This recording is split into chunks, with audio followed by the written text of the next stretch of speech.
नमस्कार दोस्तों, वेद astro channel में आपका स्वागत है। आज के वीडियो में हम जो महत्वपूर्ण बात करेंगे वह इस प्रकार है। गरुड़ पुराण अनुसूची के भाग 3 में आपका स्वागत है। भाग 2 में आपने जाना कि 13 दिनों तक जीवात्मा के उद्देश्य से पिंडदान क्यों आवश्यक होता है और 24 घंटों के पश्चात जीवात्मा घर लौटकर क्यों आती है। अगर आपको यह नहीं पता तो आप हमारी यह प्रस्तुति देखें। आज हम आपको बताएंगे कि 13 दिनों के पश्चात यमलोक के मार्ग के लिए प्रस्थान करने वाली जीवात्मा के साथ क्या क्या घटित होता है और उसके मार्ग में आने वाले 16 नगर कौन से हैं। यह सब आप इस वीडियो में जानेंगे। 13वीं के बाद जीवात्मा एक हाथ लंबा शरीर धारण करके भूख प्यास से पीड़ित यमदूतों के द्वारा महापथ यानी यमलोक के मार्ग पर चलाई जाती है। जो जीवात्मा पापी होती हैं, उनका मार्ग शीत, ताप, नुकीला, मांस खाने वाले जंतुओं से भरा और अग्नि से पर्याप्त होता है, और जो पुण्यकारी और सुकृति होते हैं उनका मार्ग सब प्रकार से सौम्य होता है। उनको उस मार्ग में कोई कष्ट नहीं होता। भूख और प्यास से पीड़ित उस जीवात्मा को नित्य यमदूत अत्यधिक दुख देते हैं। प्रतिदिन वह उस प्रेत यानी जीवात्मा को 247 योजन चलाते हैं एवं यमदूतों के पाश से बंधी और हा हा करके विलाप करती हुई वह जीवात्मा अपने घर को छोड़कर दिन और रात चलकर यमलोक पहुंचती है। उस महापथ में पड़ने वाले प्रसिद्ध नगरों के शुभ और अशुभ भोग प्राप्त करते हुए वह यमलोक को जाती हैं। इस मार्ग में क्रमशः याम्यपुर, सौरिपुर, नगेंद्र भवन, गंधर्व नगर, शैलागम, क्रौचपुर, क्रूरपुर, विचित्र भवन, बहवापद, दुखद, नाना क्रंदनपुर, सुतप्त भवन, रौद्र नगर, पयोवर्षण, शीताढ्य और बहुधर्म भीति भवन नामक प्रसिद्ध नगर हैं। 13वीं के दिन यमदूत प्रेत को उस मार्ग पर उसी प्रकार से पकड़कर ले जाते हैं जिस प्रकार मनुष्य बंदर को पकड़कर ले जाता है। उस प्रकार से बंधा हुआ वह प्रेत चलते हुए नित्य हाहाकार करुण विलाप करता है। वह कहता है कि मैंने किस प्रकार का कर्म किया है जो ऐसा कष्ट मैं भोग रहा हूँ। वह यह भी कहते हुए चलता है कि यह मनुष्य योनि कैसे प्राप्त होती है। मैंने इसको व्यर्थ में ही गवा दिया है। प्राणी इस मनुष्य योनि को बहुत बड़े पुण्य से प्राप्त करता है। जब यमदूत उसको अत्यधिक पीड़ित करते हैं तो वह बार बार अपने पिछले शरीर द्वारा किए गए कर्मों का स्मरण करता हुआ यह कहता है कि सुख दुख का दाता कोई दूसरा नहीं है। जो लोग सुख दुख का दाता दूसरे को समझते हैं वे कुबुद्धि होते हैं। जीवात्मा सदैव पहले किए गए कर्मों का भोग करती है। मैंने न दान दिया है, न अग्नि में आहुति डाली है, न हिमालय पर्वत की गुफाओं में जाकर तपस्या की है और न ही गंगा के परम पवित्र जल का सेवन किया है। मैंने जो कुछ भी किया है उसी का फल मैं भोग रहा हूँ। इसी प्रकार जब कोई स्त्री इस महापथ पर लाई जाती है तब वह भी विलाप करते हुए कहती है कि मैंने पति के साथ रहकर उन्हें कभी सुख नहीं दिया है और न ही उनके मर जाने के पश्चात उस वैधव्य व्रत का ही पालन किया है, अतः जो कुछ नहीं किया है उसका फल मैं भोग रही हूँ।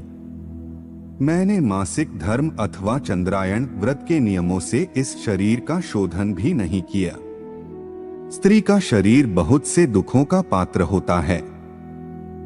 पहले किए गए बुरे कर्मों के अनुसार मैंने इसे प्राप्त किया और इसे भी व्यर्थ में गवा दिया।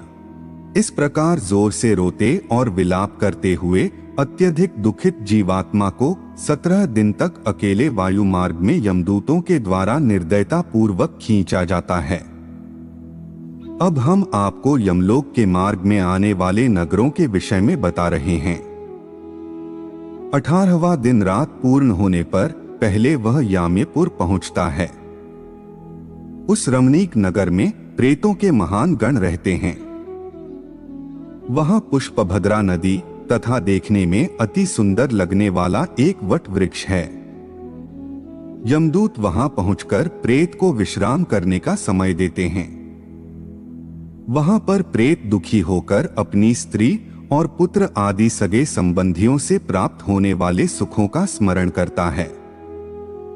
मार्ग में पड़ने वाले परिश्रम से थका एवं भूख प्यास से व्याकुल वह प्रेत वहां करुण विलाप करता है।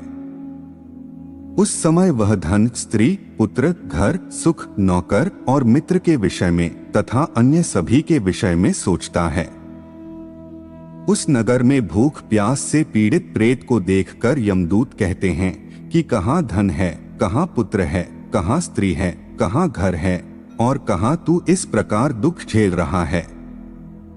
चिरकाल तक अब तू अपने कर्मों से अर्जित पापों का भोग कर और इस महापथ पर चल।